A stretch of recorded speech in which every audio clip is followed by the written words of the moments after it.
নমস্কার, আপনারা দেখছেন ইন্সপায়ার বার্তা ইউটিউব চ্যানেল। শুরুতেই হেডলাইন। পার্থ চট্টোপাধ্যায়কে নিয়োগ দুর্নীতি মামলায় জোর ধাক্কা রাজ্যের, বড় নির্দেশ দিয়ে দিল হাইকোর্ট। খতম সাজ্জাক আলম, উত্তরপ্রদেশের কায়দায় এনকাউন্টার করল পশ্চিমবঙ্গ পুলিশ। ভারতের কাছ থেকে আর নয়, খিদে মেটাতে এবার শত্রুদের কাছে হাত পাচ্ছে বাংলাদেশ।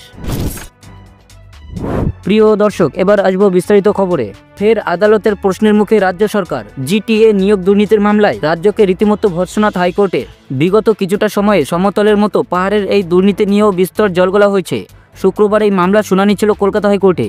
সেখানেও বিচারপতি বিশ্বজিৎ বসুর প্রশ্নবাণে বিদ্ধ হয় রাজ্য। আগেই এই ঘটনার তদন্তভার সিআইডিকে দিয়েছিল রাজ্য। সেই তদন্ত নিয়ে ক্ষোভ প্রকাশ করেন বিচারপতি। রাজ্যের উদ্দেশ্যে প্রশ্ন করে বিচারপতি বলেন, এফআইআর এ প্রাক্তন শিক্ষামন্ত্রী পার্থ চট্টোপাধ্যায়, তৃণাঙ্কুর, বিনয়, তামাং, প্রান্তিক সহ 7 জনের নাম থাকলেও তাদের কেন একবারও জিজ্ঞাসাবাদ করা হলো না কেন? গোটা ঘটনাকে খুব দুর্ভাগ্যজনক পরিস্থিতি বলেও মন্তব্য করেন বিচারপতি। এর প্রেক্ষিতে রাজ্যের আইনজীবীকে বিচারপতি বসু বলেন, মামলার পিটিশন বাতিল করার আবেদন করুন, তদন্তের প্রয়োজন হবে না। এটা সহজ কাজ, সময় এসেছে, এবার পদক্ষেপ নিতে হবে। আদালত জোর না দিলে কিছুই হবে না, তাৎপর্যপূর্ণ পর্যবেক্ষণ বিচারপতি। পাহাড়ে ও শিক্ষাক্ষেত্রে দুর্নীতির অভিযোগ তুলেও গত বছর ফেব্রুয়ারি মাসে বিধাননগর উত্তর থানায় অভিযোগ দায়ের করেছিলেন শিক্ষা দপ্তরের এক আধিকারিক। তবে অভিযোগের ভিত্তিতে কোনো পদক্ষেপ নেয়নি পুলিশ। এই মামলায় সিবিআই তদন্তের নির্দেশ দিয়েছে হাইকোর্ট। উল্লেখ্য, পাহাড়ের দুর্নীতির বিষয়ে বিচারপতি বসুর কাছে এক সরকারি অফিসার এক চিঠি দিয়েছিলেন। এই সংক্রান্ত 2টি বেনামি চিঠি জমা পড়েছিল আদালতে। এইসব চিঠি খতিয়ে দেখতে সিবিআইকে দায়িত্ব দিয়েছিল আদালত। তবে রাজ্য পাল্টা সুপ্রিম কোর্টে গেলে হাইকোর্টের নির্দেশে স্থগিতাদেশ জারি করে শীর্ষ আদালত। পুলিশকে লক্ষ্য করে দুষ্কৃতীরা একটা গুলি চালালে পুলিশ 4টে গুলি ছুড়বে। ডিজি রাজীব কুমারের এই মন্তব্যের পর থেকে জল্পনা তৈরি হয়েছিল এনকাউন্টারের। এবার সেই জল্পনাকে সত্যি করেই আজ শনিবার পুলিশের এনকাউন্টারে মৃত্যু হল জেল ফেরার আসামি সাজ্জাক আলমের। উত্তর দিনাজপুরের গাঞ্জিয়াপাড়ার 2 পুলিশ কর্মীকে উদ্দেশ্য করে গুলি চালানোর পর বিগত কয়েকদিন ধরেই ফেরার ছিল ওই দুষ্কৃতী।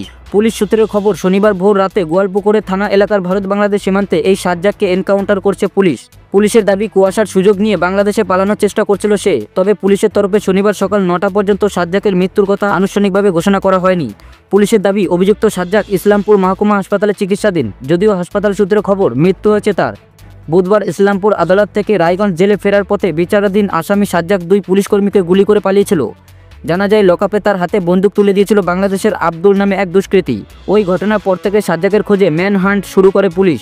এনকাউন্টার করার আগে প্রথমে তাকে আত্মসমর্পণ করার প্রস্তাব দেওয়া হয়েছিল, কিন্তু সেসবের তোয়াক্কা না করে কুয়াশার সুযোগ নিয়ে বাংলাদেশ সীমান্তে পেরিয়ে পালানোর চেষ্টা করে অভিযুক্ত সাজ্জাক।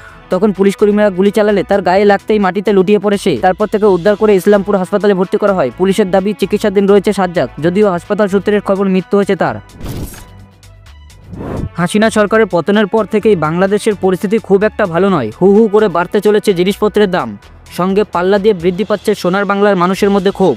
এক কথায় বলা যায়, পরিস্থিতি সামলাতে অন্তর্বর্তীকালীন ইউনিসের সরকার ব্যর্থ। এমনকি সামান্য চালটুকু জোটাতে ভরসা করতে হচ্ছে পড়শি দেশের উপর। কয়েকদিন আগেই সব পাতে ভার তুলে দেওয়ার উদ্দেশ্যেই ভারত থেকে চাল নিয়েছিল বাংলাদেশ। তবে চাহিদা মেটেনি বাংলাদেশিদের, প্রয়োজন আরও অনেক বেশি চাল। ফলে চালের যোগান ফের কমে যাওয়ায় বাজারে চালের দাম ফের বাড়তে শুরু করেছে। এবার সেই কারণেই নয়া প্ল্যান করলো বাংলাদেশ। ইউনুস সরকারের তরফে ঠিক করা হয়েছে যে এক সময়ের শত্রু দেশ থেকেই আমদানি করা হবে চাল। নিশ্চয়ই ভাবছেন কোন শত্রু দেশের কথা বলা হচ্ছে। দেশটি ভারত বাংলাদেশের প্রতিবেশী মায়ানমার। রোহিঙ্গা ইস্যুকে কেন্দ্র করে বাংলাদেশের সঙ্গে একসময় মায়ানমারের সম্পর্ক তলানিতে ঠেকলেও এখন সেসব অতীত। এবার অন্য জোটাতে হিমশিম খাওয়া বাংলাদেশ 22,000 মেট্রিক টন চাল নিল মায়ানমারের থেকেই। এই প্রসঙ্গে জানিয়ে রাখা দরকার, পাকিস্তানের থেকেও কিন্তু চাল নেবে বাংলাদেশ। সব মিলিয়ে জাহাজ দুটিতে 24,500 টন চাল রয়েছে। G2G চুক্তির আওতায় তা আনা হচ্ছে বলেও দাবি বাংলাদেশের সংবাদ মাধ্যমের। প্রসঙ্গত উল্লেখ্য, 11 নভেম্বর চুক্তির আওতায় প্রথম দফায় ভারত থেকে 24,690 টন চাল সরবরাহ করেছে। সম্প্রতি 13 জানুয়ারি আরও এক দফায় চাল নিয়েছে বাংলাদেশ। এখন ভারতের তরফে সাফ জানিয়ে দেওয়া হয়েছে যে আর চাল পাঠানো সম্ভব নয় ওপার বাংলায়।